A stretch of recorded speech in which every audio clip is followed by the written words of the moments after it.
Yachay is Ecuador's City of Knowledge, a new master plan city looking to replace the current commodity-based national economy to a knowledge and high-tech industry-based model. Led by Hector Rodriguez, we'll get into this guy later, and funded by former President Correa and his government, they've decided to locate the city in the northern regions of Ecuador, aiming to be a growth pole in this impoverished sector. The master plan divides the city into 4 zones, one for knowledge, one for agriculture and biotechnology, another for industrial technology, and finally an entertainment and tourism district. But the core components of Yachay is its university in the knowledge zone and the techno park in the industrial tech zone. It takes its name from the Quechua word for knowledge. Yachay aims to be Latin America's Silicon Valley. Yachay is making connections with several global companies and is trying to bring them together in a city of knowledge. Current and potential investors include IFEZ, HP, Toyota, Cisco, and others. But what was there before?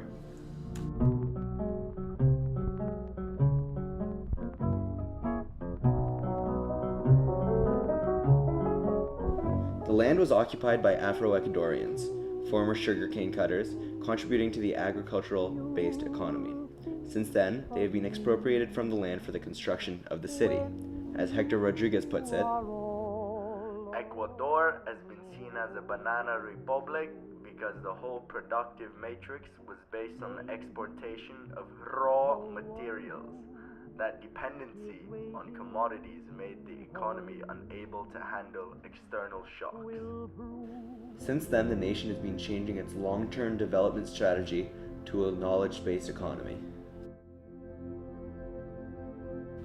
Ecuador is also one of the 15 Latin American countries involved in a region-wide agenda, promoting a digital frontier for structural change and equality. One of Ecuador's policy goals aims to increase the ICT workforce by making technological knowledge and innovation readily available for marginalized areas of the population. This is stated to be a key reason why Yachay is located in the impoverished northern Ecuador in order to evenly distribute ICT opportunities and infrastructure, and as Rodriguez says, to develop a growth pole in the north.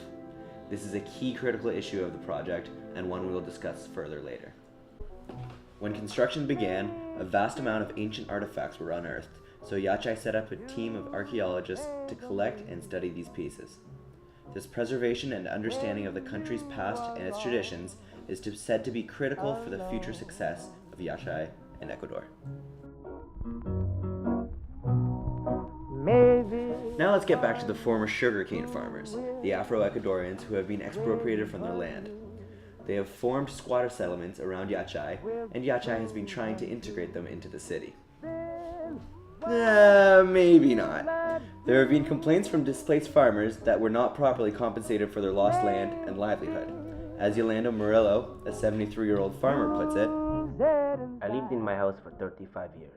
We had tomatoes, carrots, avocados, peppers, and cattle. I left everything. My project is dead. But for those who have been integrated into the city, they will have access to jobs, schools, and housing from Yachay. But what is a farmer's role in a high-tech, innovative new master plan city?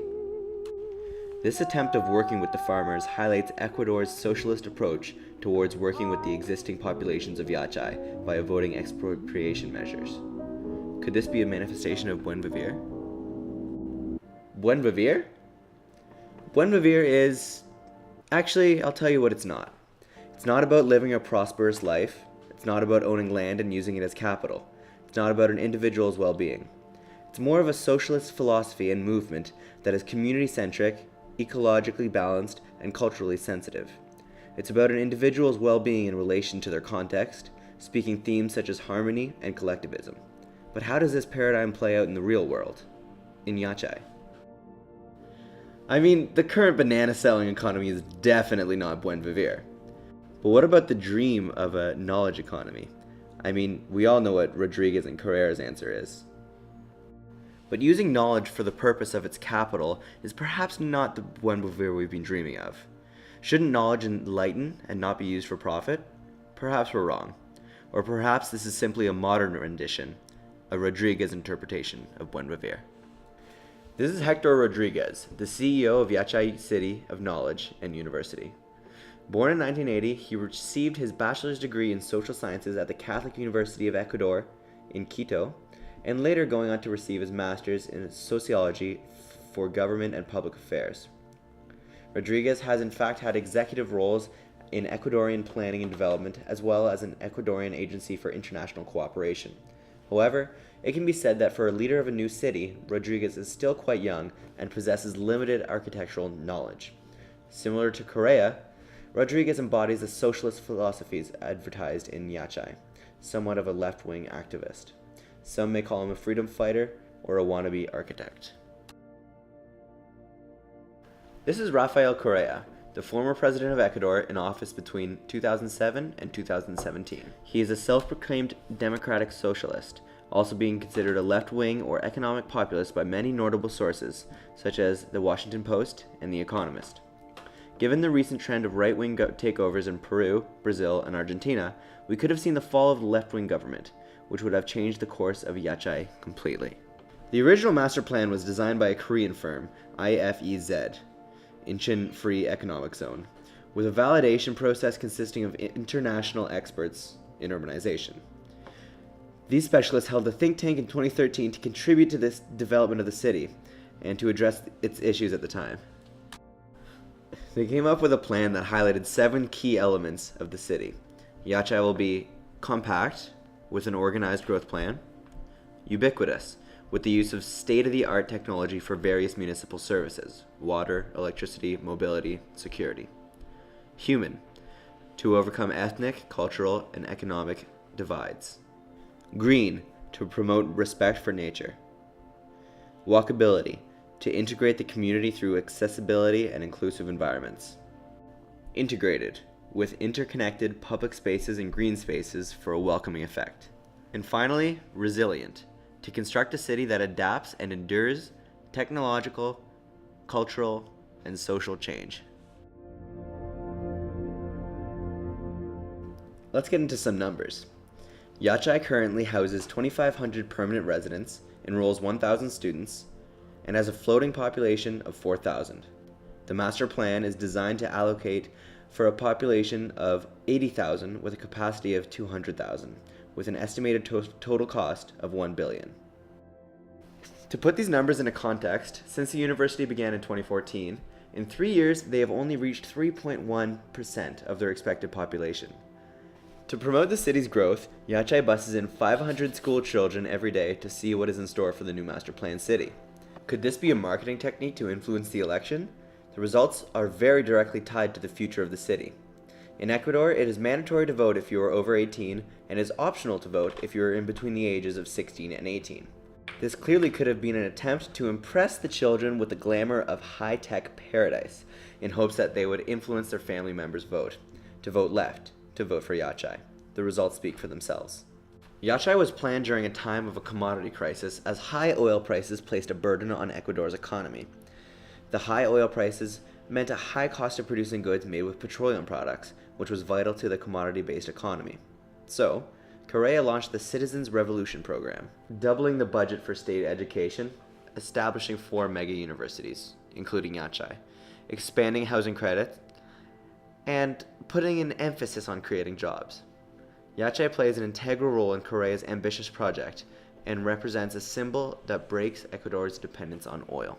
Critical issues. There are 2 main critical issues seen in Yachay. The first of these issues is the university itself. Many sources are very critical about the university because of the fact that it is getting special treatment over other public universities in the state. There are 2 reasons why the university has seen criticism. Firstly, the government had to cut back in other areas of schooling in Ecuador in order to have enough funding for mega universities such as Yachay Tech. 14 other universities with a combined 38,000 students were shut down for funding. In no way has the spending been fair for other public schools. An example of this inequality is the fact that last year some deans at Yachay Tech were paid $16,300 a month, and many other universities had large cutbacks, including laid-off staff. Why should Yachay be a public university but treated like a private one? Secondly, There is criticism regarding the autonomy of the school. There are many who argue that the university is too regulated by the government. Deans are no longer elected, and the studies are linked to the government's plan, instead of being chosen by the university itself. Although steps are being taken by the government to make sure the school is more accessible, why does it need to be at the expense of other universities in Ecuador? Another critical issue that was alluded to earlier is the prospect of a growth pole in the north. Although many can understand the idea behind stimulating the economy in the impoverished north, it seems very optimistic. There is little to no incentive for high-tech companies to move to the north, especially when they are already established elsewhere in the country. Why not develop another area in an already established economic zone? For example, developing a new area near or in Quito could give incentive to relocate in an area where there is much more of a chance of success. Although there are many parts of the project with very admirable goals, these critical issues have a very real effect on the public perception of Yachay. It will be important to continue to examine these issues as time passes.